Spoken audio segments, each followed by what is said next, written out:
आज मुझसे कोई पूछे कि आत्माएं होती हैं या नहीं, तो मेरा जवाब वो नहीं होता जो मैं पहले देता था। जो मेरे साथ हुआ है, अगर वो ना हुआ होता तो मैं आत्माओं पर विश्वास नहीं करता। ये घटना 2014 की है। मेरा नाम शिवन गुप्ता है। मैं इंदौर में अपने पढ़ाई करने के लिए आया था। मैं पहले अनाथ था, बाद में मुझे गुप्ता परिवार ने गोद ले लिया था। वो दिन मेरा कॉलेज का पहला दिन था और मैं बहुत खुश था, क्योंकि ये कॉलेज इंदौर का सबसे बड़ा कॉलेज था। उस कॉलेज का नाम था गांधी कॉलेज। जब मैं कॉलेज पहुंचा, तब कॉलेज में बहुत चहल पहल थी और ये सब देखकर मैं बहुत ही ज़्यादा खुश था। जब मैंने कॉलेज में देखा कि हर जगह लोग यहाँ से वहाँ चल रहे हैं, पर एक कोने में एक लड़की गुमसुम सी बैठी थी। मैंने देखा तो मेरे से रहा नहीं गया। मैं तुरंत वहाँ चला गया उसके पास और पूछने लगा, क्या हुआ? तब वो लड़की थोड़ी हैरान होकर मुझे देखने लगी।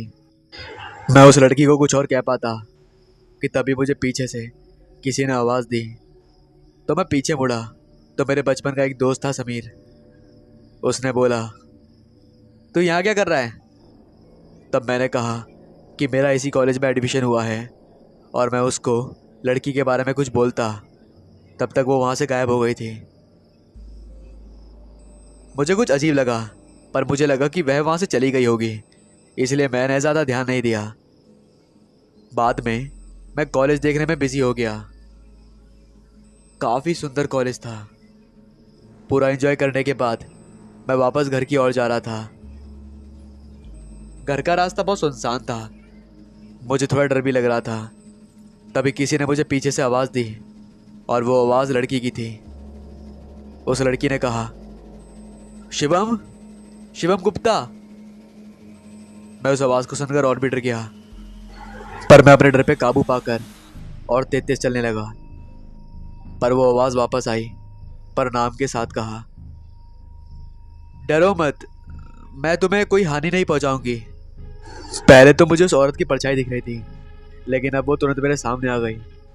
जब मैंने उस लड़की को देखा तो पहले तो मैं डर गया, पर मुझे याद आया कि ये तो वही कॉलेज वाली लड़की है। मैंने उसको घबराते हुए पूछा, तुम मेरा नाम कैसे जानती हो? वो लड़की बोली कि मैं एक प्रेत हूँ, पर डरो मत, मैं किसी इंसान को बिना किसी वजह के हानि नहीं पहुँचाती। पर मैंने और कुछ नहीं सुना और वहाँ से भाग गया। जब मैं घर पहुँचा तो मैं पसीने से लथपथ और तरबतर हो गया था।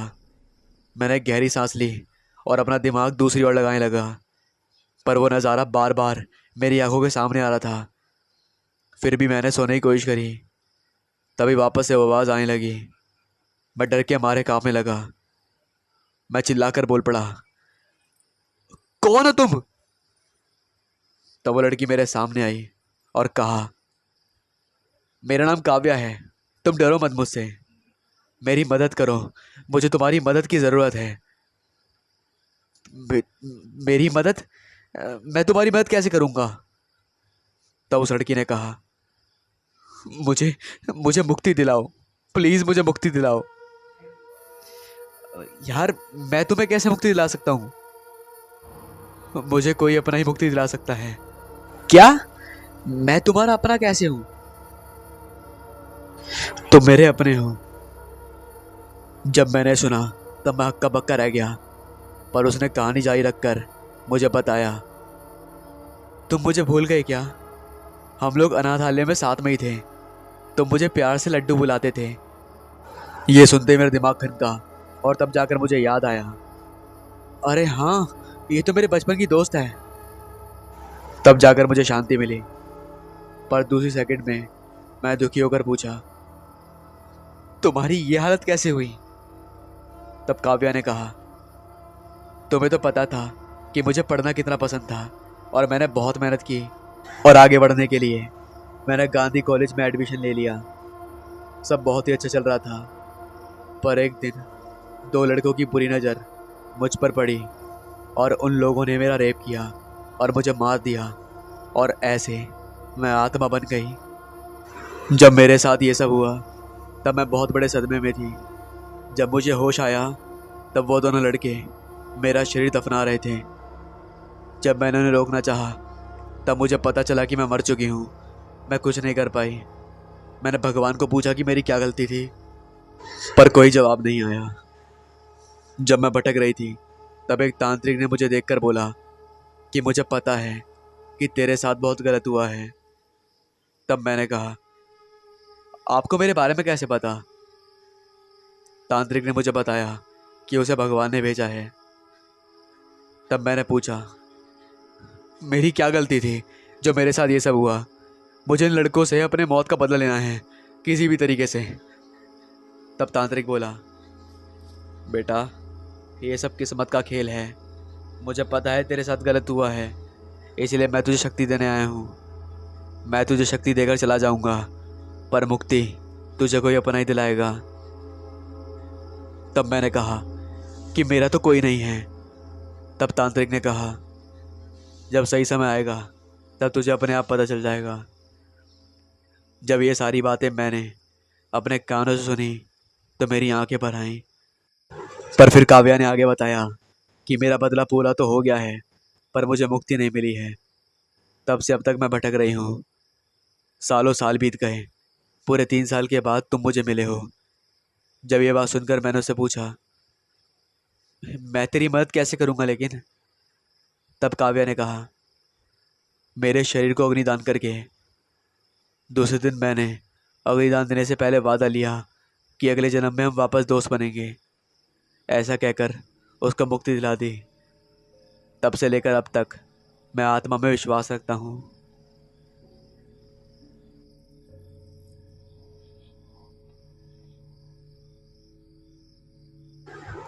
कई साल पहले की बात है। मैं जोधपुर के एक छोटे से गांव में प्राइमरी स्कूल में अध्यापक था। मेरे साथ उसी स्कूल में 5 अध्यापक और थे। उन लोगों की शादी हो चुकी थी और उनका अपना परिवार था, और मैं कुंवारा था। मेरी शादी नहीं हुई थी। सब लोग गांव में मकान भाड़े से लेकर रहते थे, और मैं स्कूल के पास ही एक अलग छोटा सा कमरा बना हुआ था जिसमें मैं अकेला ही रहता था। स्कूल के चारों ओर खेत और झाड़ियाँ थी। स्कूल गांव से थोड़ी दूरी पर था। स्कूल में बिजली नहीं थी और मैं अकेला अपने कमरे में लालटेन जला के खाना बनाता था और खाकर सो जाता था। एक बार मेरे एक दोस्त ने बोला कि आप अपना टाइम कैसे निकालते हो? कल से हम लोग खाना खाने के बाद रात में तुम्हारे पास जाएंगे। तुम्हारा भी थोड़ा हंसी मजाक हो जाएगा और हमें भी आनंद आ जाएगा। दूसरे दिन स्कूल से छुट्टी होने के बाद घर पर जाकर खाना वाना खा के अपने कहे अनुसार मेरे सारे मित्र रात को 10 बजे मेरे घर पर आ गए और हम लोग बातें करने लगे। थोड़ी रात बीत गई। तभी हमारे एक मित्र ने कहा कि यहाँ पर ना तो बिजली है ना तो टीवी है। हम लोग बैठकर यहाँ पर क्या करेंगे? चलो आज हम लोग थोड़ी मस्ती करते हैं। दूसरे मित्र ने बोला कि हम अपने साथ ताश के पत्ते लाए हैं, चलो खेलते हैं। और हम लोग धीमी लालटेन को जलाकर उसके सामने बैठकर ताश खेलना चालू कर दिया। थोड़ी देर बाद गर्मी लगने लगी तो हमने सारी खिड़कियां खोल दी तो अच्छी हवा आने लगी और हम लोग ताश खेलने में बिजी हो गए। तभी हमारे तीसरे मित्र ने बोला कि हमारे पास बीड़ी और माचिस भी है, बोलो तो बीड़ी सुलगाएं। हम लोगों ने बोला, क्यों नहीं। हमारे मित्र ने 4 बीड़ी जलाई। सबने एक एक बीड़ी अपने हाथ में ले ली। तभी एक मित्र ने बोला, अरे मुझे भी तो पिलाओ यार। हमने हंसकर बोला, क्या मजाक कर रहा है गोविंद, अभी तो तुमने बीड़ी अपने हाथ में ली थी। तो उसने बोला, अरे क्या मजाक कर रहे हो तुम लोग, मुझे तो मिली ही नहीं। हमें लगा कि ये मजाक कर रहा है और हमने ये बात हंसी में टाल दी। दूसरे दिन मेरे मित्र मेरे घर फिर से आ गए और बीड़ी ताश के पत्ते खेलने लगे। ये सिलसिला फिर देर रात तक चलता रहा। तभी मुझे लगा कि खिड़की से कोई लंबा सा हाथ अंदर आया और मेरी बीड़ी लेकर चला गया। तब मेरे होश उड़ गए, लेकिन उसका चेहरा मैं दिखाई नहीं दिया क्योंकि बाहर अंधेरा था और अंदर लालटेन धीमी चल रही थी। ये घटना लगभग 4-5 दिन तक मेरे साथ होती रही। तो मैंने छठे दिन जब सवेरे मेरे मित्र स्कूल में पढ़ाने गए तब मैंने ये बात सबको बताई। सब ने बोला, अरे हाँ भाई, हमने भी सुना है स्कूल के अंदर किसी टीचर ने किसी कारण की वजह से जहर खा लिया था और उसकी जान चली गई थी। और कहा जाता है कि उसी की आत्मा आज भी स्कूल के आसपास भटकती रहती है। एक दिन एक मित्र ने बोला कि आज हम उसे पूछेंगे कि आप कौन हो, क्या पता कोई आदमी ही हो और हमारी तरह वह भी रात में टाइम पास करने आता हो। हमने बोला कि ठीक है। रात में मेरे सारे मित्र मेरे घर आ गए। आज तो पांचवा आदमी भी खिड़की से अंदर आकर बैठ गया। साथ में ताश खेला और बीड़ी भी पिया। जब खेल खत्म हो गया तो वह खिड़की से बाहर जाने लगा। तभी मैंने आवाज़ दी, अरे काका, कल फिर से आइएगा। उसने कुछ नहीं बोला। इतना सब होने के बाद उसने हमें कोई नुकसान नहीं पहुंचाया था। हमारे एक मित्र ने उसके मुंह पर टॉर्च जलाई। तभी मैंने उसका हाथ पकड़ लिया, लेकिन टॉर्च के सामने हम लोगों ने उसका थोड़ा बहुत चेहरा देख लिया था। वह काला आदमी, मटमैली सफ़ेद रंग की धोती और मुंह पर बहुत सारे चिचक के निशान थे। सब लोग बहुत डर गए। सब ने बोला, चलो गांव वालों को बताते हैं। हमने बोला, नहीं नहीं नहीं, बच्चों के भविष्य का सवाल है, कोई अपने बच्चों को स्कूल में पढ़ने के लिए नहीं भेजेगा। तभी एक मित्र ने बोला, चलो जहाँ पर ये जलाया गया था वहाँ पर बीड़ी, माचिस, ताश के पत्ते रख देते हैं, क्या पता इसको भी इन चीज़ों में दिलचस्पी हो। दूसरे दिन हम लोगों ने ऐसे ही किया तो रात में वह अंदर खेलने नहीं आया। अब हम लोगों ने 4-5 दिन में एक बार ये करना चालू कर दिया। एक बार गांव वालों ने देखा और पूछा तो हमने सारी बात बता दी। तब से आज भी वहाँ पर गांव वाले बीड़ी, माचिस, ताश के पत्ते हफ्ते में एक बार ज़रूर चढ़ाते हैं और आज भी वह आत्मा किसी को परेशान नहीं करती।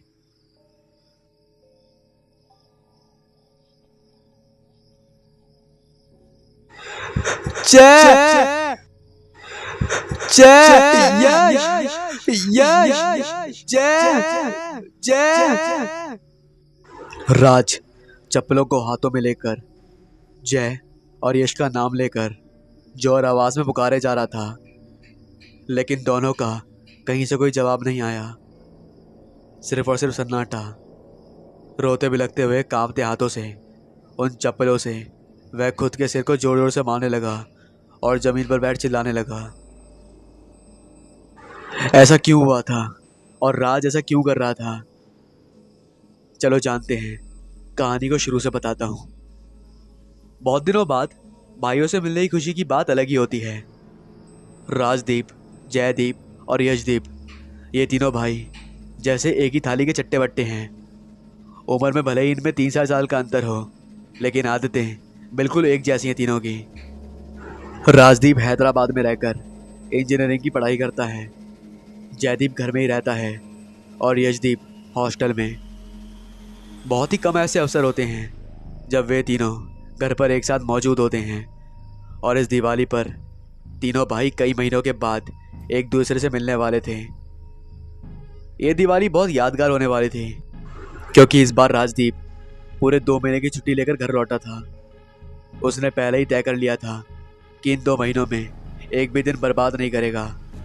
माँ के साथ रसोई में हाथ बटाएगा, पापा को हर रोज स्टेशन छोड़ने और लेने जाएगा, बाकी बचा वक्त छोटे भाइयों से मस्ती मजाक और घूमने में बिताएगा। जैसा सोचकर गया था सब कुछ वैसा ही हुआ। घर में स्वागत बड़े धूमधाम से हुआ। घर पहुंचते ही राज अपने माता पिता के पांव छूकर गले लग गया।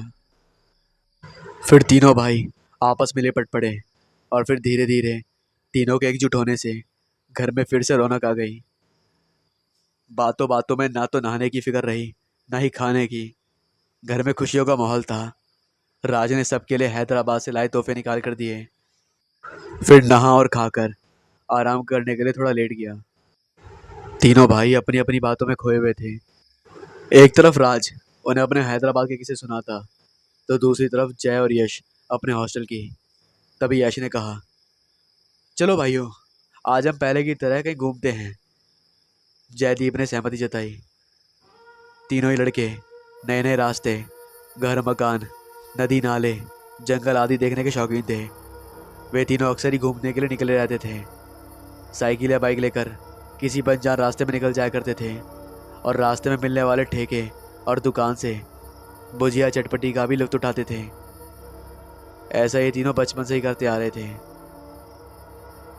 जय ने कहा, लेकिन हम लोग जाएंगे कहाँ? क्योंकि आसपास के लगभग सारे अनजान रास्तों पर हम पहले कई बार घूम चुके हैं और पहाड़ी वाले रास्ते पर जाने की परमिशन माँ नहीं देगी। तभी यश बोल उठा, अरे यार, माँ को हम बताएंगे नहीं, हम पहाड़ी की तरफ जा रहे हैं। राज ने पहले तो मना किया, लेकिन छोटे भाइयों के जिद के आगे वो फिर मान गया। उसे भी कहीं ना कहीं उस पहाड़ी वाले इलाके में जाने का बहुत मन था। शाम होने को अभी देर थी। राज ने 100 के कुछ नोट्स लिए और बाइक लेकर तीनों निकल पड़े। कभी वे जगह जगह जाकर रुक के सेल्फी लेते, तो कभी दुकानों से चिप्स कुरकुरे लेते और चलते मिलते खाते, फिर पैकेट अपनी पॉकेट में रख लेते। देखते ही देखते शाम हो गई और वे अब पहाड़ी के उसी इलाके में पहुंच गए थे जहां सूरज ढलने के बाद हर कोई नहीं जाता। शाम के बाद उस इलाके में ना जाने के बारे में उन तीनों ने बचपन में कई बार सुन रखा था और उनकी माँ ने भी उन्हें बताया था। कोई कहता था कि वहाँ प्रेत का साया है, तो कोई कहता है कि वो जगह शापित है, कोई कहता है कि वहाँ अदृश्य चुड़ैल रहती है जो जाने वालों को गायब कर देती है, तो कोई कहता है कि वहाँ दूसरी दुनिया का दरवाज़ा खुलता है। लेकिन तीनों ने कभी कोई ऐसी घटना घटते हुए देखी नहीं थी या नहीं सुनी थी। उनकी बुनियाद पर इस मनगढ़ंत कथाओं को सच माना जा सके ऐसा कोई भी सबूत उन्हें मिला नहीं था। लेकिन वो जगह इतनी जानी मानी है कि कई बार विदेशी वैज्ञानिक भी वहाँ पर रिसर्च करने के लिए आए थे, लेकिन उन्हें भी कुछ खास नहीं मिला था। वैज्ञानिकों के द्वारा प्रचलित कहानियों को अफवाह करार देने के बाद भी स्थानीय लोग वहाँ शाम के बाद जाने से डरते थे। राजदीप ने कहा, अब शाम हो चुकी है भाइयों, हमें लौटना चाहिए। लेकिन वो दोनों नहीं माने। वे कहने लगे, अरे यार, थोड़ा और आगे चलते हैं। ये इलाका कितना वीरान है, सन्नाटा छाया हुआ है, सभी तरफ कितना अच्छा लग रहा है यार। चलो थोड़ा आगे भी जाते हैं और देखते कि इस इलाके में कोई रहता है या नहीं। राज मान गया और गाते गुनगुनाते हुए तीनों आगे बढ़ गए। वहाँ घने घने पेड़, जंगली फल फूल के पौधे, अमरबेल से जकड़े झाड़ियों और दीमक के घोंसलों के अलावा अक्षित के फूल, मतलब कि खास देखने वाला वहाँ कुछ था नहीं। थोड़ा और आगे जाने पर आदिवासियों के छोटे छोटे घर भी दिख रहे थे, लेकिन ये घर आपस में बहुत ही दूर दूर पर बने हुए थे। इन घरों के आगे लालटेन जल रहे थे और साथ ही आदिवासी टोटकों वाली वस्तुएं झूल रही थीं। अब सूर्यास्त हो चुका था और चारों तरफ अंधेरा होने लगा था। झिंगोरों की आवाज़ आना शुरू हो चुकी थी। किसी किसी झाड़ी में तो 2-4 जुगनू भी दिखने लगे थे। तीनों ने ही लौटने का तय करा। यश और जय को टॉयलेट लगी थी, जिस वजह से राज ने एक बड़े से महुआ पेड़ के पास अपनी बाइक रोकी। दोनों ने टॉयलेट की और जेब में रखे कुरकुरे के पैकेट को वहीं फेंक दिया। उनके लौटते राजदीप ने बाइक स्टार्ट करना चाहा, लेकिन बाइक अचानक ही बंद पड़ गई। कई बार कोशिश करने के बाद भी दोबारा उसे स्टार्ट नहीं कर पा रहा था वो। उन्होंने पेट्रोल चेक किया तो पेट्रोल भी फुल था और बाकी सब कुछ भी ठीक ही था।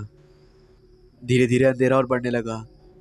जय ने मोबाइल का टॉर्च ऑन करा और बाइक ढकेलते हुए तीनों पैदल ही चलने लगे। उस इलाके में नेटवर्क बिल्कुल भी नहीं थे, इसलिए वे घर में फ़ोन नहीं मिला पा रहे थे। लगभग 2 घंटे चलने के बाद वे बहुत थक गए थे। एक जगह रुककर वे थोड़ा सांस भरने लगे। मोबाइल में चार्ज भी कम था। राज ने कहा, जय, टॉर्च बंद कर दे। अगर नेटवर्क मिला तो कम से कम घर में फ़ोन तो कर पाएगा। टॉर्च ऑफ करते हुए जय की नज़र पास के एक पेड़ पर गई, जिसके नीचे कुरकुरे और चिप्स के पैकेट पड़े हुए थे। जय ने तेज़ आवाज़ में कहा, देखो भाइयों, ये तो वही पेड़ है जहाँ हमने टॉयलेट किया था। तीनों हैरान थे कि इतनी देर चलने के बाद भी वे वही हैं। ये शायद घूमकर फिर से वहीं आ गए हैं। जय और यश दोनों काफ़ी डर चुके थे। यश कहने लगा, भैया ये जगह भूतिया है, हमने गलती कर दी आकर। गांव वाले सच कहते हैं। लेकिन राज ने समझाया कि ऐसा कुछ नहीं है, अंधेरा काफ़ी है, जिस वजह से वे भटक गए हैं और घूम फिर कर वहीं यहाँ पहुँचे हैं। बहुत देर तक वे वहाँ रुके रहे। जंगली जानवरों की आवाज़ आने लगी थी। यहाँ ऐसे खड़े रहना तीनों के लिए ठीक नहीं था। जय ने उंगली दिखाते हुए कहा, वो देखो भैया, वहां से कुछ रोशनी आ रही है, शायद कोई झोपड़ी है वहां। बाकी दोनों ने भी नजर गड़ाई। सचमुच कोई छोटी सी झोपड़ी दिखाई दे पड़ रही थी। उस सिचुएशन में तीनों ने उस झोपड़ी की ओर जाना ही ठीक समझा। थोड़ा आगे गए तो देखा कि वहां दो झोपड़ियां थीं जो एक दूसरे से महज 20 से 25 कदम की दूरी पर थीं। उन्होंने पहले झोपड़ी के पास जाकर बाइक स्टैंड किया और चिल्लाने लगे, कोई है? हमें मदद चाहिए, कोई रहता है यहाँ? 2-3 बार चिल्लाने के बाद अंदर से एक बूढ़ा आदमी निकला जो शायद बीमारग्रस्त था। उन्होंने खांसते हुए पूछा,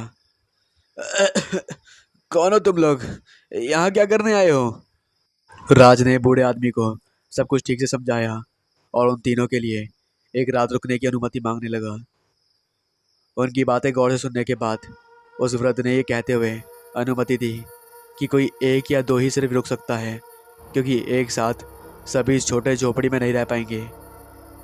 घर वाकई बहुत छोटा था, किसी 2 आदमी के लिए रुकने लायक था।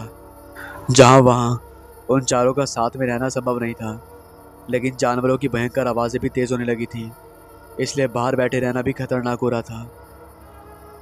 कुछ देर विचार करने के बाद राज ने दोनों से कहा, एक काम करो, तुम दोनों एक साथ यहाँ रुक जाओ, मैं अपने लिए पास के एक दूसरी जगह पर एक घर में बात कर लेता हूँ। वो दोनों काफ़ी डर रहे थे, लेकिन इसके अलावा उनके पास कोई और रास्ता भी नहीं था। जय और यश ने बाहर चप्पलें उतारी और झोपड़ी के अंदर चले गए। राज भी अब पास वाले दूसरे झोपड़ी की ओर बढ़ने लगा। एक अजीब सा डर उसे भी लग रहा था, लेकिन एक रात की बात है, ये कहकर खुद को दिलासा देते हुए वह दूसरी झोपड़ी के पास गया। ये झोपड़ी पहले वाले से छोटी थी, जो कि मिट्टी और बांस से बनी थी। वह दरवाजे पर जाकर खटखटाने लगा। कई बार खटखटाने के बाद हाथ में दिया लिए एक आदिवासी औरत बाहर आई और पूछी, कौन? इतने में उसका पति बाहर आया और भारी आवाज में कहने लगा, अरे कौन है इतनी रात को? राज ने जवाब में कहा, मेरा नाम राजदीप है, और फिर सारी बातें ध्यान से बताईं। औरत ने कहा, आश्चर्य की बात है, पहाड़ी की उस तरफ से इधर अंधेरा होने के बाद कोई आता नहीं है। हम खुद भी घर से नहीं निकलते, इसलिए तुम्हें भी नहीं आना चाहिए था, लेकिन अब भटक गए हो तो क्या कर सकते हैं। आ जाओ, ठहर लो, घर छोटा है लेकिन बंदोबस्त हो जाएगा एक रात के लिए। उनके पति ने कहा, लेकिन भाई तेरे दोनों भाई कहाँ हैं? तुमने तो कहा था कि तुम 3 हो। राज ने हाँ में जवाब देते हुए कहा, दरअसल वो पास वाले घर में हैं। वहाँ पर 4 लोगों के रहने लायक पर्याप्त जगह नहीं थी, इसलिए बंदोबस्त नहीं हो पाया। ये सुनते ही दोनों दंपत्ति एक दूसरे की ओर देखने लगे और बहुत ही हैरानी से देखने लगे और उससे पूछा, पास वाला घर? ये तुम क्या कह रहे हो? कहाँ पास वाला घर? यहाँ हमारे अलावा कोई घर नहीं है। कम से कम आधे किलोमीटर की दूरी के बीच में यहाँ कुछ भी नहीं है। राज हैरानी में पड़ गया, ये दोनों क्या बोल रहे हैं? अभी तो मैं वहाँ से आया हूँ। राज ने कुछ कदम पीछे लिए और वापस उस झोपड़ी की ओर जाने लगा। वे दोनों दंपत्ति भी लालटेन लेकर राज के पीछे आ रहे थे। 4-5 कदम चलने के बाद राज को उस जगह पहले की तरह कोई रोशनी दिखाई नहीं पड़ी। उसने अब दौड़ना शुरू किया। वहाँ गया तो झाड़ियों के पास बाइक खड़ी दिखाई दी, लेकिन कहीं भी झोपड़ी का नामो निशान नहीं था। राज इधर उधर देखने लगा, भाइयों का नाम लेकर चीखने लगा। तभी नज़र ज़मीन पर पड़ी। बड़ी बड़ी घासों के बीच 2 जोड़ी चप्पल पड़े थे जो जय और यश के थे। राज उन चप्पलों को हाथों में लेकर जय और यश का नाम लेकर जोर आवाज़ों में पुकार रहा था, लेकिन दोनों का कोई पता नहीं मिला, ना कोई जवाब आया। सिर्फ और सिर्फ सन्नाटा। रोते बिलखते हुए कांपते हाथों से उन चप्पलों से वह खुद के सिर को जोर जोर से मारने लगा और जमीन पर बैठकर रोने चिल्लाने लगा। वे दोनों दंपत्ति भी बहुत ही हैरानी से सब कुछ देख रहे थे। डर से उनके भी हाथ पैर कांपने लगे। जो आज तक उन्होंने सिर्फ कहानियों में सुना था, आज अपनी आंखों के सामने घटते हुए देख रहे थे। इसके साथ कहानी खत्म होती है।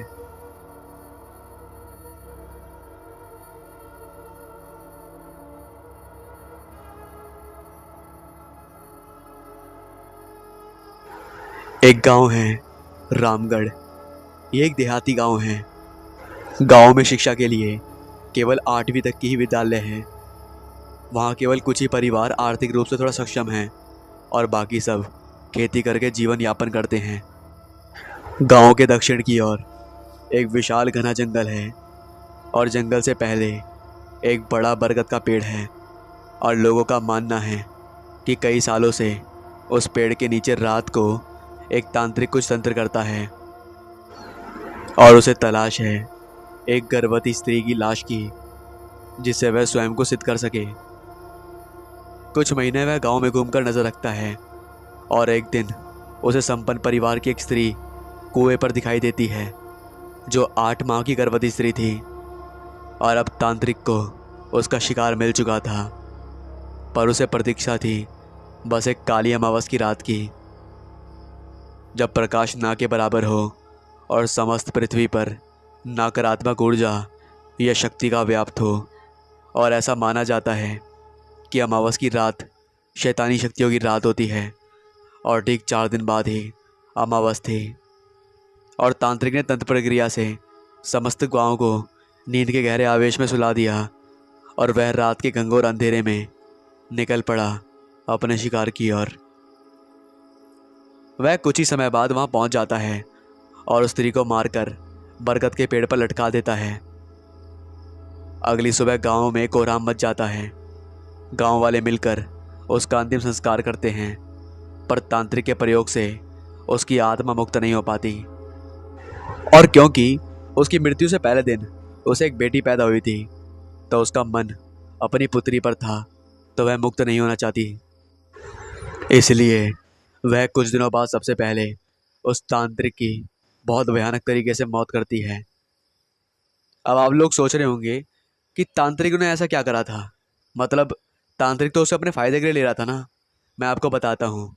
दरअसल यहाँ पर तांत्रिक का जो जाल था वो उल्टा पड़ गया, क्योंकि जो औरत है उसने बच्ची को जन्म दे दिया था और तांत्रिक को चाहिए थी एक गर्भवती औरत। तांत्रिक की भी सिद्धियाँ उसे मिल जाती हैं और वह अब एक शक्तिशाली डायन बनती है। और प्रकृति का नियम है कि जो भी सबसे शक्तिशाली होता है वह अपने से कमज़ोर लोगों का उत्पीड़न करता है। वैसे ही वह डायन भी अपने पति और बच्ची को पाने के लिए गांव वालों को डराने लगती है। शुरू शुरू में तो किसी ने एक दूसरे को इस बारे में बताया नहीं था, पर अब तो डर कुछ ज़्यादा ही बढ़ गया और लोग अब समूह मुंह बनाकर जंगल की ओर जाने लगे। मतलब कि पूरा का पूरा अब गठबंधन बनकर चलता था। इसके बाद काफ़ी समय तक तो सब शांत रहा, लेकिन ये शांति एक बड़े भयानक तूफान के आने से पहले की शांति थी। अब गांव वाले फिर से नॉर्मल होने लगे और फिर अचानक एक दिन हरिया, जो गांव में एक लकड़हारा था, वह लकड़ी तोड़ने जंगल गया और वहीं किसी ने उसकी पिटाई करके बेहोशी की हालत में बरगद के पेड़ पर लटका दिया। और उसने कोशिश की थी कि उसको कौन मार रहा है उसे देख पाए, पर उसे कोई दिखाई नहीं दिया। तब दोपहर में जब वह घर नहीं आ पाया तो गांव वाले उसे ढूंढने जंगल की तरफ गए और उसे गांव के वैद्य ने होश में लाया तो वह भूत भूत चिल्ला रहा था। अब एक बड़ी विपदा गांव पर आई। रात को कुछ अजीब अजीब आवाज़ें आने शुरू हो गई थी। ये तो महाप्रलय की शुरुआत थी और धीरे धीरे उसकी भूख बढ़ गई। अब डायन ने जो लोगों के लिए पानी पीने का तालाब था उसे अपने प्रकोप से जहर बना दिया। लेकिन गांव वाले अभी इस बात से अनजान थे। एक दिन एक लकड़हारा फिर पैसे के लालच में जंगल से लकड़ी की तस्करी के लिए अपने 2 साथियों के साथ गया और जंगल में लकड़ी काटने लगे। और उन्होंने पैसे के लालच में देर रात तक यही काम किया। दिन में तो सब सही था, पर रात को जैसे ही वह घर आ रहे थे तो रास्ते में उन्हें वही बरगद का पेड़ मिला और उसके नीचे बैठ गए। थोड़ी देर बाद ऊपर से कुछ बूंदें गिरी। उन्होंने आवाज़ सुनी तो देखा कि वह लाल गाढ़ा खून था। अब तो वे डर गए और जैसे ही उन्होंने ऊपर देखा तो एक काली सी आकृति पेड़ के ऊपर से उन्हें देख रही थी और उन्होंने भागना शुरू किया तो वो परछाई भी मानव रूप में परिवर्तित होकर भागने लगी। पहले एक को गिराया, फिर दूसरे को और तब तक तीसरा गांव में पहुंच चुका था। उस डायन ने उन दोनों को फाड़ कर उनका खून पी लिया और अब तीसरा डर के कारण तुरंत गांव वालों को कुछ नहीं बता पाया और कुछ दिन के लिए घर में ही छुपा रहा। अब तो गांव वाले डर से थरथर कांपने लगे और दूसरी तरफ उस डायन ने उनके रक्त से गांव की ही एक जीवित स्त्री को अपने वश में करके एक रक्त पिशाचिनी बना दिया। वह दिखने में तो एकदम सामान्य लोगों की तरह थी। दिन में तो वह नॉर्मल जीवन बिताती, लेकिन रात में वो गांव के लोगों को डराती। यहाँ तक कि कुछ लोगों को तो वो मार भी चुकी थी और यही उसका काम बन गया था। और धीरे धीरे शुरू में लोगों के गाय भैंस ये सब मारे जाने लगे। अब वह डायन और खतरनाक बन गई थी और अब वो थी एक काली डायन। उसकी शक्तियों से वह बहुत ताकतवर हो गई थी। एक दिन रक्त पिशाचिनी उस डायन की बच्ची को उठाकर ले आई, पर अब बहुत देर हो चुकी थी। नकारात्मकता के आवेश में उसने अपनी उसी बच्ची को मारने की कोशिश करी, पर पहली बार में वह विफल रही। पर पता नहीं कैसे माँ की ममता तो मर चुकी थी, पर ईश्वरीय कृपा से वह बच गई। अब तो उस डायन का आतंक उस गांव से दूसरे गांव में ही फैलने लगा। आसपास के गांव वाले भी डर से कांपने लगे। लेकिन अब आता है ट्विस्ट। एक दिन एक साधु उस गांव की ओर जाता है। शायद उसे भगवान ने भेजा था उस नकारात्मकता को ख़त्म करने के लिए। जैसे उस साधु ने गांव की सीमा में प्रवेश किया तो जोर जोर से हवाएं चलने लगीं। गांव वाले मिलकर बाबा के चरणों में गिर पड़े और उन्हें डायन के बारे में बताया। और गांव वाले उनसे डायन और रक्त पिशाचिनी से बचने का उपाय पूछने लगे। तो उन्होंने आंखें बंद करी और सब कुछ देख लिया। कुछ देर बाद आंखें खोलकर गांव वालों को उपाय बताया कि इसको केवल उस डायन की बेटी ही कर सकती है और रक्त पिशाचिनी तो स्वयं नष्ट हो जाएगी, क्योंकि वह उस काली डायन की शक्तियों से पैदा हुई है। इसलिए रक्त पिशाचिनी कोई बड़ा खतरा नहीं थी। हमें बस उसको नष्ट करने का प्रबंध करना होगा। साधु ने बताया कि हमें तो बस उस डायन को नष्ट करने का प्रबंध करना होगा। साधु ने उस बच्ची के गले में उसकी रक्षा के लिए काली माता का रुद्राक्ष पहना दिया और उसे उस बरगद के पेड़ के नीचे जाकर एक अभिमांत्रित कील ठोकने को कहा, जिससे उस काली डायन को कीलित किया गया, जिससे वह उस परिधि से बाहर ना आ सके। और साधु बाबा ने एक छोटा हवन किया और उसकी राख को गांव की सीमा पर छिड़क दिया, ताकि कोई अन्य शैतानी शक्ति गांव में प्रवेश न कर सके।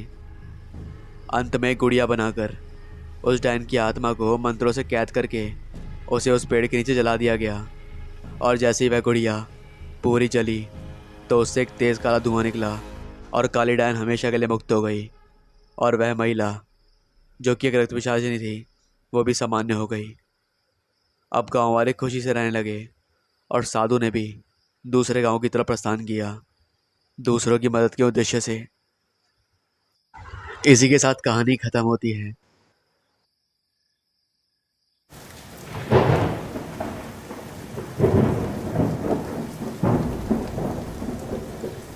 ये कहानी लगभग 40 साल पुरानी है।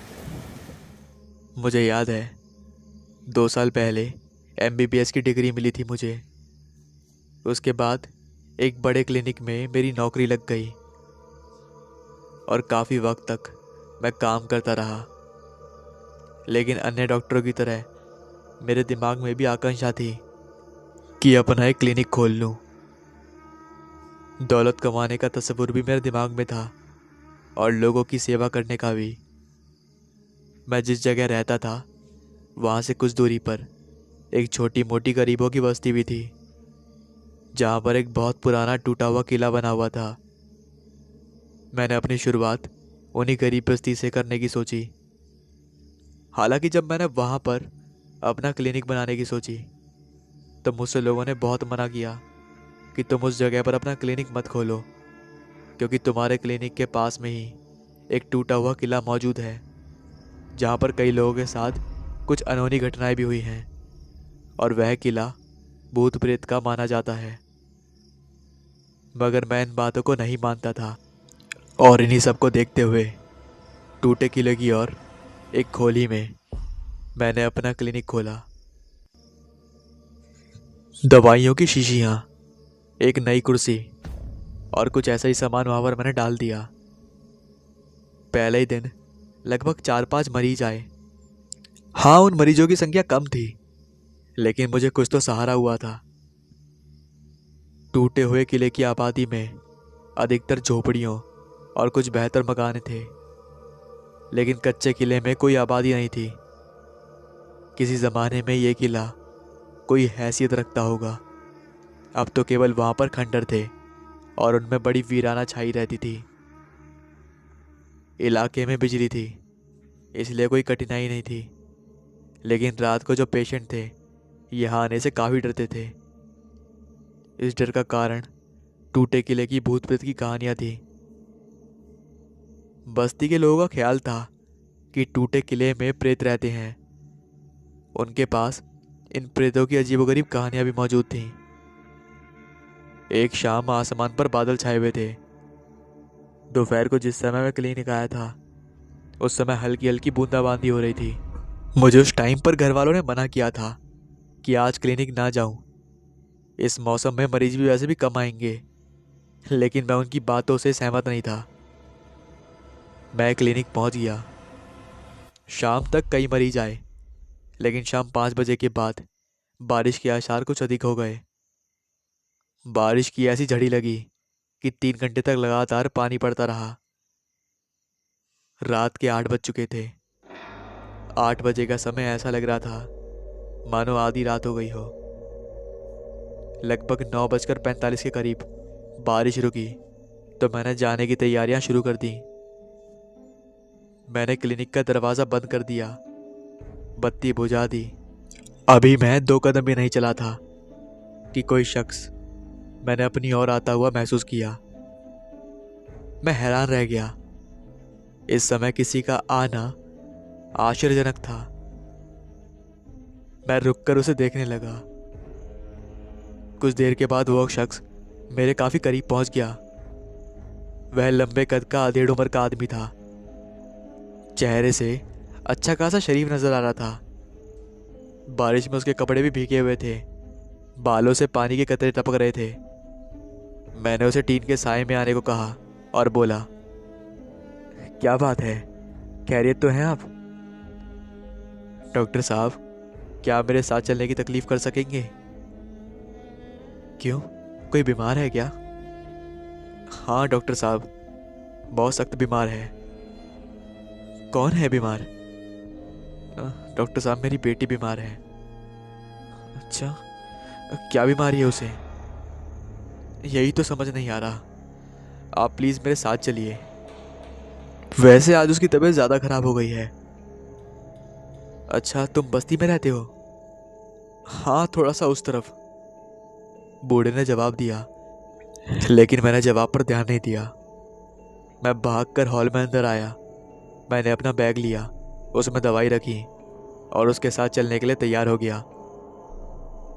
क्लिनिक का दरवाज़ा फिर बंद किया और उसके साथ बाहर निकल आया। बारिश काफ़ी हद तक रुक चुकी थी। भीगना तो था ही। घर जाने के लिए मैंने अचानक महसूस किया कि उस शख्स का रुख बस्ती की बजाय खंडरों की ओर है। एक क्षण के लिए मेरे दिमाग में अजीब एहसास पैदा हुआ और मैंने उस एहसास को झटक दिया। उसके करीब पहुंचकर मैंने अचानक उसे सवाल किया, क्या तुम इस तरफ रहते हो? हाँ डॉक्टर साहब, थोड़ा उस तरफ। वो क्या है डॉक्टर साहब, बस्ती वाले हम लोगों को पसंद नहीं करते। ये सुनते ही मेरे जहन में वह लोग आ गए जो प्रेतों से भयभीत ना होते हुए इस इलाके में रहते थे। क्या करते हो तुम? मैंने उस इंसान से पूछा।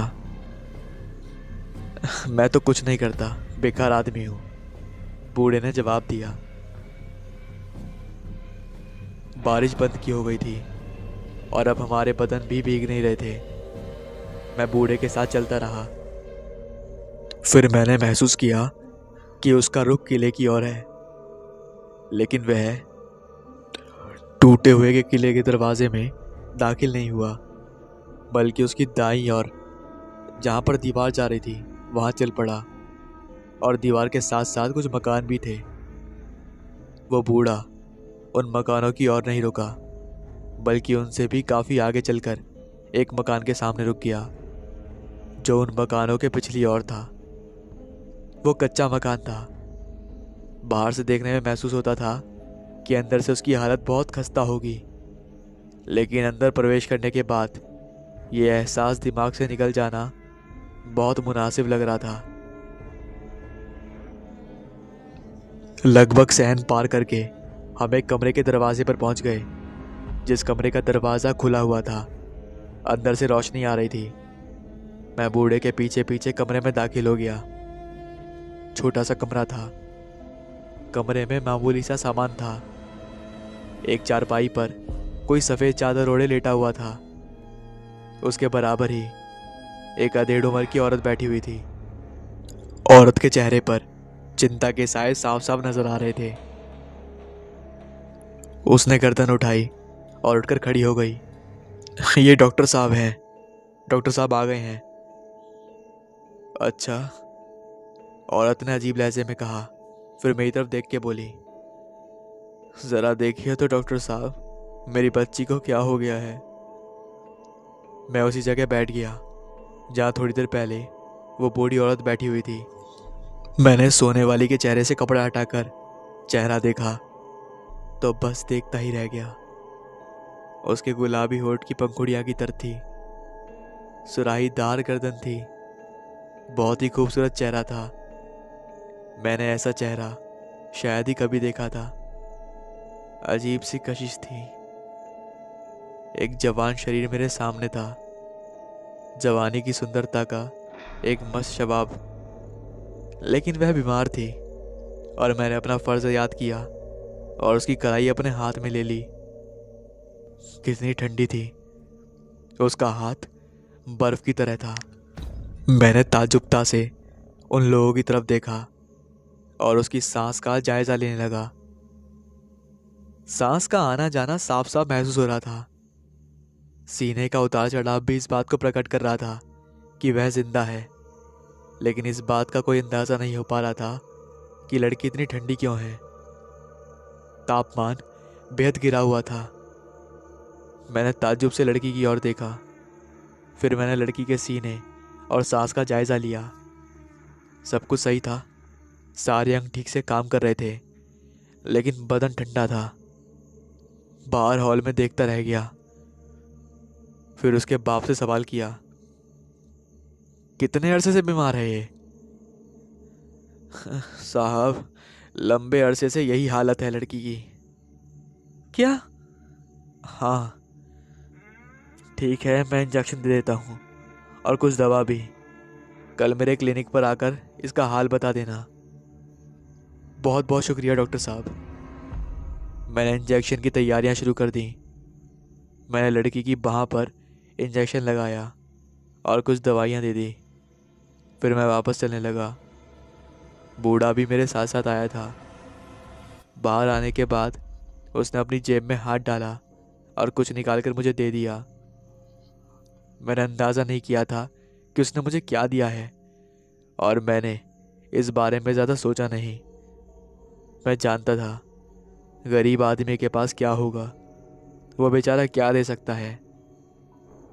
जो कुछ भी उसने दिया वह मैंने चुपचाप जेब में रख लिया। बूढ़ा काफ़ी दूर तक मुझे छोड़ने आया। मैं टूटे किले के घेरे से बाहर आया और बूढ़े से कहा, तुम जा सकते हो। बूढ़ा शुक्रिया अदा करके वापस चला गया। मैं रात के अंधेरे में कदम उठाकर आगे बढ़ रहा था। मेरे दिमाग के किसी कोने में डर का एहसास तक नहीं था, सिवाय इस परेशानी के जो घर पहुंचने की थी।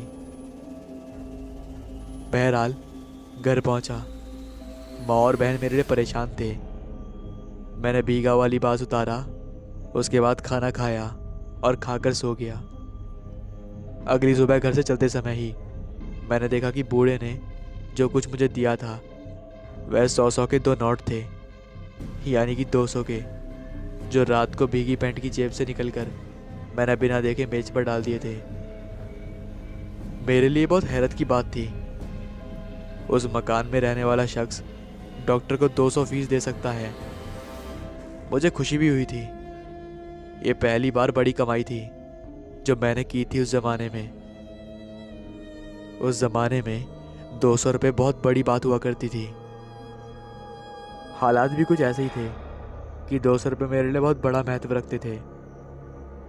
दूसरे दिन मैं क्लिनिक पहुंचा। संयोगवश सारे दिन कोई मरीज नहीं आया। लगभग 8-10 हुए ही थे जब मैंने क्लिनिक के दरवाजे पर उसी बूढ़े को देखा। बूढ़े के चेहरे पर हल्की सी खुशी के चिन्ह थे। वह मुस्कुराता हुआ अंदर आ गया और बड़े आदर से मेरे सामने झुक गया। डॉक्टर साहब, क्या आप मेरे साथ क्लिनिक चलेंगे? उसने पूछा। कैसी तबीयत है तुम्हारी बेटी की? पहले से काफ़ी अच्छी है डॉक्टर साहब। मुझे यकीन है कि अगर आपने उसका इलाज किया तो वो ठीक हो जाएगी। क्या नाम है तुम्हारी बेटी का? मैं कल पूछना भूल गया था। जी, उसका नाम आरती है। और तुम्हारा नाम क्या है? जी, मेरा नाम अशोक है। क्लिनिक बंद करके मैं अशोक के साथ चल पड़ा। बूढ़े की बीवी लड़की के पास मौजूद थी और उसी अंदाज में बैठी हुई थी। मैंने बेतकल्लुफी से उसके चेहरे से चादर हटाई और फिर उसका मुआयना किया। लड़की आंखें बंद किए हुए लेटी हुई थी, लेकिन उसकी तबीयत पहले से बेहतर थी। बूढ़ी औरत ने मेरा शुक्रिया अदा किया और बोली, डॉक्टर साहब, कल से तो काफ़ी आराम है। बड़ी खुशी की बात है माँ जी। आप इसे देखेंगे तो बिल्कुल ठीक हो जाएगी। डॉक्टर साहब, मेरी एक ही बच्ची है, आपकी बड़ी मेहरबानी होगी। तसल्ली रखें, आपकी बेटी यकीनन ठीक हो जाएगी। फिर लड़की को इंजेक्शन दिया और दवाओं की कुछ और खुराक मैंने तैयार कर दी। उसके बाद मैं वापसी के लिए तैयार हो गया। अशोक आज फिर मेरे साथ बाहर आया था और बाहर आकर उसने फिर जेब में हाथ डाला और मुझे कुछ दिया। मैंने दी हुई रकम को देखा। 100-100 के 2 नोट थे। मैंने अशोक से कहा, तुम क्या करते हो? मैंने बताया तो था कि मैं कुछ नहीं करता। अच्छा, लेकिन तुम मुझे फीस बहुत अच्छी देते हो। क्या तुम्हारी माली हालत अच्छी है? डॉक्टर साहब, मेरी एक ही बेटी है, उस पर मैं अपनी ज़िंदगी न्यौछावर कर सकता हूँ। ये रकम मेरे लिए कुछ नहीं है। मेरे कहने का मकसद अशोक ये है कि अगर तुम्हें कोई तकलीफ हो तो मुझे फीस मत दो। मुझे फीस की ज़रूरत नहीं है। नहीं डॉक्टर साहब, आप मेरी बेटी का अच्छी तरह से इलाज करो। मैं आपको जितने पैसे होंगे उतने दूंगा। आप हैरान हो जाओगे डॉक्टर साहब। अगर अगर आरती ठीक हो गई तो मैं आपकी ज़िंदगी बदल दूंगा। यकीन करें आप। अशोक ने अजीब सी अंदाज में ये बात मुझसे कही, मानो वो किसी की ज़िंदगी बचाने की हैसियत रखता था और उसे इसका पूरा पूरा एहसास था। शाम को मैं बेहद खुश था और घर वापस आया था। मैंने दिल में तय कर लिया कि आरती के पूरे जोश खरोश से इलाज करूंगा। तीसरे दिन भी अशोक मुझे लेने के लिए आया। मैं उसके साथ गया। जब मैं अशोक के साथ घर पहुंचा तो आरती की हालत बहुत ज़्यादा बेहतर थी। उसका चेहरा खिला हुआ था और इस बार उसकी आंखें भी खुली हुई थी। उसने मुझे देखा और देखती रही। अशोक भी बहुत खुश नजर आ रहा था। मैंने आरती की तरफ देखकर कहा, कैसी हो आरती?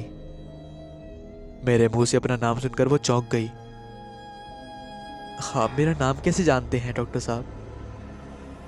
तुम मेरी पेशेंट हो, तुम्हारे बारे में मैं क्यों नहीं जानूंगा? बाबा ने बताया होगा। उसने अशोक की ओर देखा। आपका क्या नाम है डॉक्टर साहब? मेरा नाम राकेश है। डॉक्टर साहब, मैं ठीक हो जाऊंगी ना? तुम चिंता मत करो, कुछ दिनों में तुम बिल्कुल ठीक हो जाओगी और फिर चलने फिरने लगोगी। ऐसा कभी नहीं होगा डॉक्टर साहब। उसकी बात पर मैं चौंक पड़ा और उसके बूढ़े माँ बाप को देखने लगा। दोनों के चेहरे पर अजीब से प्रभाव थे। वह मुझसे नजरें चुराने लगे। इस बात पर मुझे थोड़ी हैरानी हुई। क्यों नहीं होगी आरती, क्या बात है? बस मैं आपको बता रही हूं डॉक्टर साहब, ऐसा कभी नहीं होगा। आरती, मेरी हार्दिक इच्छा है कि तुम अच्छी हो जाओ, अपने पैरों से चलो। ऐसा ऐसा न होने की वजह अगर तुम मुझे बताओ तो मैं कुछ सोचूंगा इसके बारे में। तुम्हें तुम्हें चिंता करने की बिल्कुल जरूरत नहीं है, तुम वाकई ठीक हो जाओगी। मगर मैं ठीक नहीं होना चाहती, उसने कहा, और मैं उसके बूढ़े माँ बाप को दोबारा देखने लगा। क्यों क्यों ठीक नहीं होना चाहती तुम? मैं उन लोगों से पूछा। उसने नफरत भरे अंदाज में अपने बूढ़े पिता और माँ को देखा। मैंने गहरी सांस ली। इसका मतलब था कि कोई खास बात थी। बूढ़ा और औरत भी नजरें चुराने लगे थे। लड़की के सामने मैंने कोई सवाल नहीं किया। मैं इंजेक्शन तैयार करने लगा। फिर मैंने उसकी बात का जवाब इंजेक्शन देते हुए कहा, नहीं आरती, तुम्हें ठीक होना ही है। तुम्हारे माँ बाप तुम्हारी बहुत ज़्यादा चिंता करते हैं। मेरे इन शब्दों से उसके होठों पर एक अजीब सी मुस्कुराहट फैल गई और वह मुझे देखकर बोली, ये तो मैं जानती हूँ डॉक्टर कि ये मेरी सेहत के कितने ख्वाहिशमंद हैं। आरती, आरती बेटी, ऐसा ना कहो, बूढ़े ने दर्द भरे लहजे में कहा। मैं तुम्हारे इस नरम लहजे पर भरोसा नहीं कर सकती बाबा, मुझे माफ करना, लड़की ने धीरे से कहा। आरती, तुम्हें ठीक होना है, तुम्हें ठीक होना है। तुम क्यों नहीं चाहती ठीक होना? इस सिलसिले में मैं तुमसे बात करूंगा। देखो, मैं डॉक्टर हूँ। अगर तुम मुनासिब समझो तो मुझे इन लोगों से मतभेद की वजह बता दो। अगर ये तुम्हारी सेहत के ख्वाहिशमंद हैं तो इन्हें तुम्हें सहयोग करना होगा। डॉक्टर साहब, ये लोग सहयोग करने वालों में से नहीं हैं। ये सारी बातें तुम मुझ पर छोड़ दो आरती। वह चुप हो गई। मैं अपना काम खत्म कर चुका था। मैंने अपना बैग बंद किया और अशोक की ओर देखा। डॉक्टर साहब, आरती ने कमजोर आवाज से मुझे पुकारा और मैं रुक गया। क्या बात है आरती? कल आप इस वक्त आएंगे? इस वक्त? कुछ देर पहले आ जाएंगे? हाँ ठीक है, आ जाऊंगा। मैंने आपसे कुछ बात करनी है। आपने वादा किया है कि आप मेरे लिए कुछ करेंगे। अगर आपने अपना वादा पूरा किया तो मैं आपको सहयोग करूंगी, वरना नहीं। ठीक है आरती, मैं वक्त से पहले आ जाऊंगा, तुम निश्चिंत रहो। मैं उसे तसल्ली देता और अशोक के साथ बाहर निकल आया। हमेशा की तरह बूढ़े ने मुझे रकम दी और मैं चुपचाप मेरे साथ चलता रहा। मैंने अशोक से पूछा, तुमने सुना अशोक? हाँ डॉक्टर साहब। क्या बात है? हमसे गलती तो हुई है डॉक्टर साहब, लेकिन अफसोस अब इसकी कोई क्षतिपूर्ति नहीं है। अशोक, इतनी प्यारी बच्ची के लिए तुम्हें कुछ करना ही होगा, वरना उसकी उसकी सेहत नामुमकिन है। हम कुछ नहीं कर सकते डॉक्टर साहब, बूढ़े ने हाथ मलते हुए कहा। लेकिन क्यों क्यों अशोक? बस डॉक्टर, हम इस काबिल नहीं हैं कि उसके लिए कुछ करें। इसका फैसला मैं करूंगा, लेकिन कल रात उससे बातचीत करने के बाद। अशोक, तुम्हें कोई एतराज तो नहीं? नहीं डॉक्टर साहब, मैं तो सिर्फ अपनी बच्ची की सेहत और तंदुरुस्ती चाहता हूँ, अशोक ने कहा और मैं चुप हो गया। हम लोग चलते रहे। जब मैं काफ़ी आगे निकल गया तो मैंने अशोक से कहा, अब तुम जाओ, कल 1 घंटे पहले आ जाना, मैं तुम्हारा इंतज़ार करूँगा। अशोक वापस चला गया। मैं घर पर जाकर आरती के बारे में सोचता रहा और नींद की आगोश में समा गया। सुबह उठकर वही सब। क्लिनिक पहुंचा। क्लिनिक के बाद मरीजों का इंतजार करते रहा। मरीज आते रहे, मैं देखता रहा, लेकिन मेरी आंखें घड़ी पर टिकी हुई थी। वो राज मुझे खाया जा रहा था कि ना जाने आरती मुझसे क्या कहेगी। तभी 7 बजे और मैंने अशोक को देखा। क्या आप तैयार हैं डॉक्टर साहब? हाँ अशोक, मैं तैयार हूँ, चलो चलते हैं, मैंने क्लिनिक का दरवाज़ा बंद करते हुए कहा। आसमान साफ था। वैसे भी पिछले कुछ दिनों से मैंने टूटे किले के आसपास बाहर से देखा था, मगर कभी मैंने अंदर से नहीं देखा था। लेकिन मेरे दिल में इच्छा अवश्य थी कि उस प्रेतग्रस्त किले को एक बार देखूं तो सही, मालूम तो करूं कि उसके प्रेत किस किस्म के हैं। रात में लगभग खामोशी रही। अशोक मेरे साथ चलता रहा। मैं उस मकान के दरवाजे पर पहुंच गया। अशोक अंदर चला गया। कुछ क्षण बाद वह मुझे अपने साथ अंदर ले गया। मैं उस कमरे में पहुंच गया जहां आरती रहती थी। आज बहुत खुश नजर आ रही थी। जिस बेड पर वह लेडी नजर आ रही थी, आज तकिए से कमर लगाए अधलेटी नजर आ रही थी। मुझे देखकर उसके होठों पर हल्की सी मुस्कुराहट फैल गई। आइए डॉक्टर साहब, ये कहकर उसने अपनी माँ की तरफ देखकर कहा। मैं आज मैं आज डॉक्टर साहब से कुछ बातें करूंगी। मैंने इन्हें इसीलिए बुलाया है। मेरी ख्वाहिश है कि तुम दोनों कमरे से बाहर चली जाओ और दरवाज़ा बंद कर दो। उसकी ये बात सुनकर मैं चौंक पड़ा, लेकिन मैंने उसे जाहिर नहीं होने दिया। बैठ जाइए डॉक्टर साहब। मैं उसी जगह बैठ गया जहाँ बैठा करता था। डॉक्टर साहब, मैं जो आज आपका वक्त लूंगी वो आपको नागवार तो नहीं गुजरेगा ना? नहीं आरती, तो इम्तिहान रखो। बहुत बहुत शुक्रिया डॉक्टर साहब। जैसा कि आपको मालूम है कि मेरा नाम आरती है। वह शख्स जिसका नाम अशोक है वह मेरा बाप है, लेकिन मेरा बाप बहुत ज़्यादा घमंडी है। डॉक्टर साहब, अपने घमंड के खातिर इंसानी जिंदगियों से खेलना कहाँ की इंसानियत है। मैं आरती के शब्दों पर गौर कर रहा था। फिर वह किसी सोच में डूब गई और उसने मेरी तरफ देखकर धीरे से कहा, मैं अपने बारे में आपको सब कुछ बता देना चाहती हूँ, लेकिन शर्त यह है कि तुम अपने वक्त को भूल जाओ। तुम बार बार मुझे शर्मिंदा कर रही हो आरती। मैं तुम्हारी पूरी कहानी सुनने को तैयार हूं। मेरी बात सुनकर वह किसी गहरी सोच में डूब गई। फिर धीरे से बोली, डॉक्टर साहब, मैं बीमार ज़रूर हूँ, लेकिन मेरी बीमारी मेरी कहानी में छुपी हुई है। क्या आप मेरे साथ कुछ दूर तक चलना पसंद करोगे?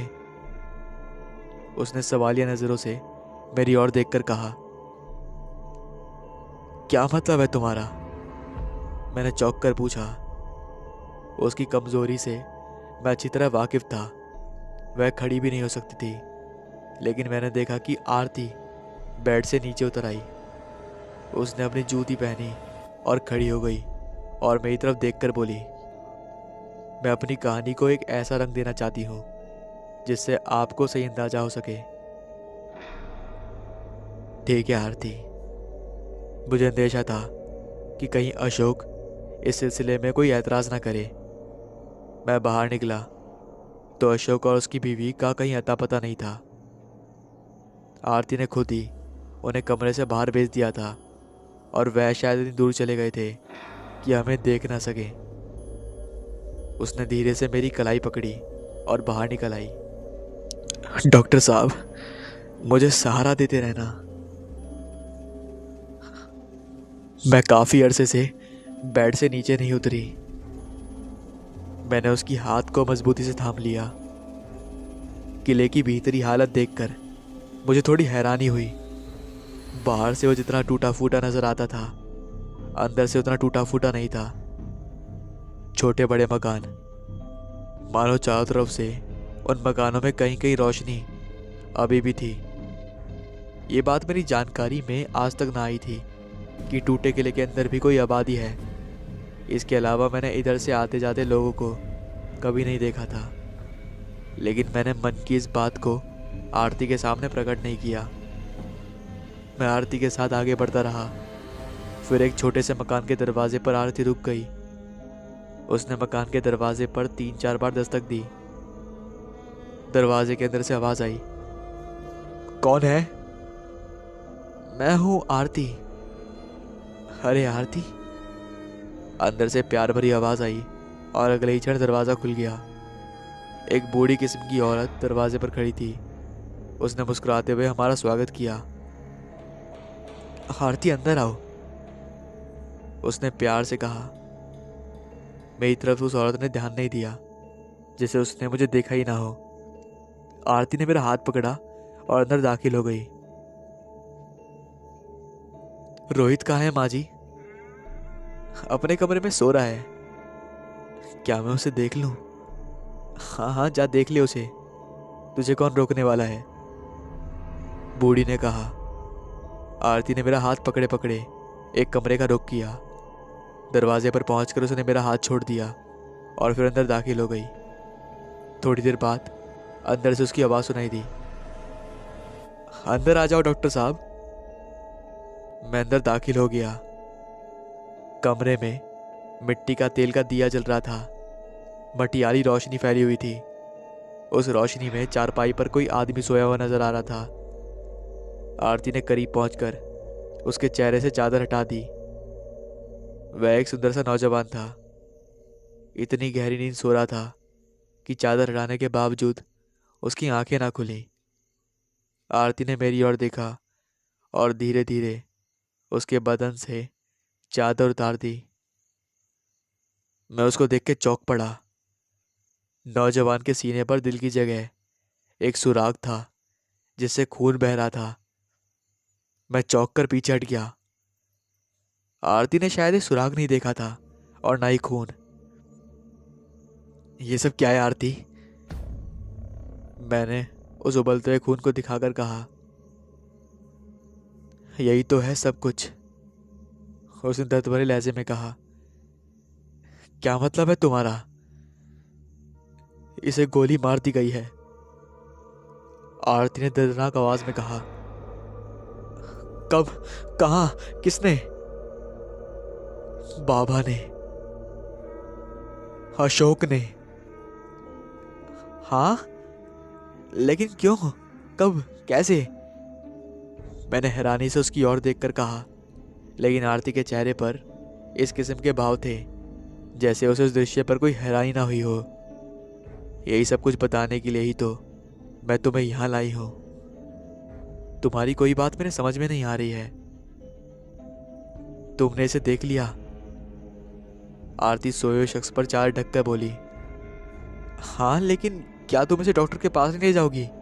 इसे मेरे क्लिनिक तक ले चलना पसंद करोगी? इसे इसे फौरी तौर में बड़ी मदद की जरूरत है। कैसे डॉक्टर हो? इसका चेहरा तो देख लो, क्या इसमें जिंदगी नजर आती है तुम्हें? उसकी ये बात सुनकर मैं बौखला गया और मैंने बौखलाहट भरे स्वर में उसकी तरफ देखते हुए कहा, क्या मतलब है तुम्हारा? ये मर चुका है। अरे तुम्हें मालूम है ये मर चुका है? हाँ। मैं कुछ और तक सोचता रहा, फिर मेरे अंदर का छिपा हुआ डॉक्टर बाहर आ गया। मैं झुका और सोए हुए नौजवान की सांस का जायजा लेने लगा। वाकई उसका बदन बर्फ की तरह ठंडा था। उसे मरे हुए काफी देर हो चुकी थी। मैं सीधा खड़ा हो गया। तुम्हारा अंदाजा सही है आरती, वो मर चुका है। लेकिन क्या उस बूढ़ी औरत को ये मालूम नहीं है कि ये मर चुका है? वह बूढ़ी औरत इसकी कौन है? ये रोहित की मां है, आरती ने कहा। डॉक्टर साहब, वो पागल अब तक यही समझती है कि उसका रोहित सो रहा है। मेरा दिमाग चकराने लगा था। कोई भी बात समझ में नहीं आ रही थी। आरती की रहस्यपूर्ण खामोशी, उसका मौन, हालांकि उस शख्स को देखकर उसके अंदाजे में परिवर्तन आना चाहिए था, लेकिन ना जाने क्यों इस तरह शांति थी, जैसे उसे उसकी मौत का कोई एहसास ना हो। फिर उसने धीरे से मेरा हाथ पकड़ा और बोली, चलो। डॉक्टर साहब, मैं तुम्हें इसी को दिखाना चाहती थी। जरा ये तो बताओ, ये कैसा जवान है? बेहद शानदार आरती, लेकिन लेकिन मुझे तुम्हारा ये सुकून भरा अंदाज अजीब लग रहा है। आखिर ये सब क्या है? आओ मैं तुम्हें सब कुछ बताती हूँ। वह चुपचाप उस मकान से बाहर निकल आई। मेरा हाथ अभी भी उसने थामा हुआ था। टूटे हुए के किले के हिस्से से गुजरकर अब वो एक ऐसी जगह पहुंच गई थी जहां एक छोटा सा मैदान था। मैदान में अजीब टाइप की बेंच बनी हुई थी। काफ़ी अजीब थी वो बेंच। किसी ज़माने में शायद वहाँ घास उगती रही होगी, लेकिन इस समय वहाँ केवल सूखे तिनके नजर आ रहे थे। बेंच अलबत्ता पड़ी हुई थी और उन पर काई जमी हुई थी। वह एक जगह बेंच पर जाकर खामोश बैठ गई और मैं बस उसके बगल में बैठकर उसकी तरफ देखने लगा। फिर उसने धीरे से अपनी गर्दन उठाई और अपनी दास्तान बयान करना शुरू कर दिया। रोहित मेरा मंगेतर था, मेरा बचपन का साथी। इसी किले की गलियों में खेल कूद कर हम जवान हुए। हमारे दिमाग में बचपन से ही ये बात डाल दी गई थी कि हम एक दूसरे के साथी हैं। इस सोच के साथ हम जवान हुए और हकीकत में हम एक दूसरे को बेइंतहा चाहने लगे। रोहित के हालात ज़्यादा अच्छे नहीं थे, लेकिन मेरे बाबा अच्छी हैसियत के मालिक थे। फिर वो शहर में कपड़े की दुकान करते थे। शहर से ही वो मास्टर जी को साथ ले आए थे जो मुझे पढ़ाया करता था। इस वजह से मैं थोड़ा बहुत पढ़ लिख गई थी, मगर रोहित अनपढ़ था। शुरू शुरू में मास्टर जी ने रोहित को भी पढ़ाने की कोशिश करी, लेकिन बाबा शुरू से ही बदमाश थे। वह रोहित और उसके घर वालों को बिल्कुल पसंद नहीं करते थे। ये बचपन की बात थी जब हमारी मंगनी हुई थी। उस वक्त हमारे हालात भी अच्छे खासे ख़राब थे। रोहित के बाबा और मेरे बाबा दोस्त थे, लेकिन बाबा ने जब से कपड़े की दुकान की थी उनका दिमाग ऊंचा हो गया था। एक बार बाबा ने हमसे कहा कि वह देश छोड़कर कहीं बाहर जा रहा है। बाहर उसे काम मिल रहा है जिसे करने के बाद उसके हालात बहुत अच्छे हो जाएंगे। हम घर वालों ने उसे खुशी खुशी इजाज़त दे दी। बाबा चला गया। बाबा पूरे 5 साल तक बाहर रहा। इस दौरान सिर्फ 2 बार आया था वो। वहाँ पर उन्होंने काफ़ी पैसा कमाया और काफ़ी पैसा भेजा। हमारे हालात ज़रूर अच्छे हो गए थे, लेकिन इस दौरान रोहित हमारे घर का हर काम करता था, मेरी माँ का ख्याल रखता था। और मैं भी ये सोचती थी कि जब बाबा वापस आएगा तो वो रोहित से मेरी शादी करा देगा। लेकिन जब बाबा वापस आए तो दिमाग में बहुत ऊंची ऊंची ख्यालात लेकर आए थे। उनके पास इतनी दौलत जमा हो गई थी कि अब वह बस्ती में रहना नहीं चाहते थे। उन्होंने शहर का रुख किया। मैंने रोते हुए रोहित को विदा किया। शहर जाकर मैंने अपने बाबा से बहुत मिन्नतें की कि मैं शादी करूंगी तो अपने बचपन के मंगेतर से, मगर बाबा बहुत अमीर आदमी हो चुका था। वह मेरी बात नहीं माना। मैं रोहित की याद में शहर में तड़पती रही और यही ख्याल रोहित का भी था। वह भी मेरी याद में तड़पता रहा। फिर एक दिन वह मुझसे मिलने शहर में आया। बाबा ने उसे देखकर धक्के देकर घर से बाहर निकाल दिया और उसे खूब जलील भी किया। वह बेचारा चुपचाप रोते हुए घर से बाहर चला गया, मगर मैं जानती थी कि वह शहर में किसके घर पर रुका हुआ है। मैं बाबा से नज़र बचाकर रोहित से मिलने पहुंच गई और मैंने उसके साथ शादी करने की इच्छा जाहिर करी। रोहित ने मुझे बहुत समझाया कि तुम्हारे बाबा नहीं मानेंगे, लेकिन मैं उसे किसी भी कीमत पर पाने के लिए तैयार थी। मैंने रोहित से भाग कर करने की शादी करी कि हम भाग चलते हैं और शादी कर लेते हैं। लेकिन उसी समय बाबा 3 गुंडों के साथ वहां पर आ गए। बाबा ने दौलत के बल पर दरिंदगी का खूब प्रदर्शन किया और उन्होंने रोहित की एक भी नहीं सुनी। पिस्तौल से उसकी गोली सीने में उतार दी। मैंने अपनी आंखों से रोहित को खून से लौटते हुए देखा। मेरे जहन में बदले की बाग भड़क उठी। उसके बाद बाबा मुझे वापस शहर ले गए, लेकिन अब मुझे उनसे नफरत थी और आज भी नफरत करती हूँ। लेकिन मैंने बदला भी खूब लिया। बीमारी का बहाना बनाकर बाबा लाचार होकर मेरी बीमारी से मजबूर होकर मुझे यहाँ ले आए और अपने इसी मकान में रहने लगे। अब वह परेशान थे और मैं बदले की आग में सुलग रही थी। मैंने मौका पाकर इंतकाम लिया। धतूरा। हाँ, मैंने उन दोनों को धतूरा खिला दिया, खुद भी खा लिया, और फिर मैंने अपनी आंखों के सामने तड़प तड़प कर मरते देखा उन्हें। अचानक बोलते हुए आरती ने अपनी गर्दन पकड़ ली। उसके बदन में ऐंठन जैसी अवस्था थी। फिर घुटनों के बल बैठती हुई चली गई। डॉक्टर, डॉक्टर, डॉक्टर, वो घुटी घुटी आवाज में बोली। खुद खुद मैंने भी धतूरा खा लिया। उसने अचानक खून की उल्टी कर दी। मैं बुरी तरह बदहवास हो गया। कहानी का आखिरी हिस्सा मेरी समझ में नहीं आया था, लेकिन उस समय कहानी समझने की मोहलत किसे थी। मैंने परेशानी की हालत में आरती को टटोला। वो मर चुकी थी। हाँ, वो मर चुकी थी। मैं पागल सा हो गया था। ये कैसी मुसीबत गले पड़ गई। अब क्या करूं? ना जाने मेरे ऊपर क्या इल्जाम लगेंगे। अशोक को बता दूं या फिर भाग जाऊं? मगर मगर भाग जाने की शक्ल में मैं और भी फंस जाऊंगा, और ना जाने क्या क्या होता। मेरे हवास जवाब दे चुके थे। इतनी ज़रूरत खुद में नहीं थी कि उसे उठाकर मकान तक ले जाऊं। ना जाने किस तरह लड़खड़ाते कदमों से वापस अशोक के मकान के दरवाजे पर मैं जा पहुंचा। मैंने दरवाजे पर दस्तक दी। दरवाज़ा खुल गया। डॉक्टर साहब, आइए। कहाँ चले गए थे आप? मेरी हलक से आवाज़ नहीं निकल रही थी। अशोक ने मुझे पकड़ा और अंदर घसीट लिया। क्या बात है डॉक्टर साहब? अशोक, वह वह क्या बात है डॉक्टर साहब? वह आरती, मेरा मतलब आरती। हाँ, आरती अंदर मौजूद है। आरती। अशोक ने मेरा हाथ पकड़ा। उसने दरवाज़ा खोला और मेरी आंखें दहशत फैल गईं।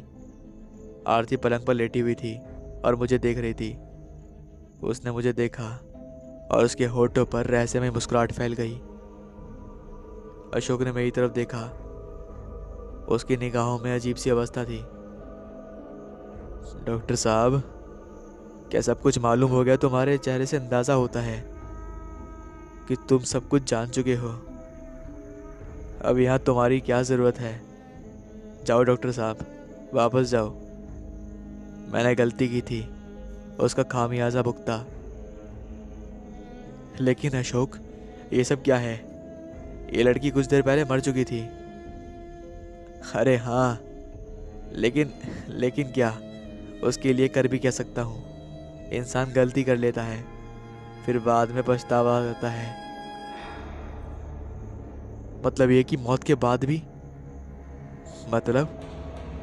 अरे हाँ, यहाँ जिंदा ही कौन है? जिस किले में तुम खड़े हो वहाँ बरसों से किसी इंसान ने कदम नहीं रखा। ये पूरी बस्ती बरसों से वीरान है। ये शमशान घाट है।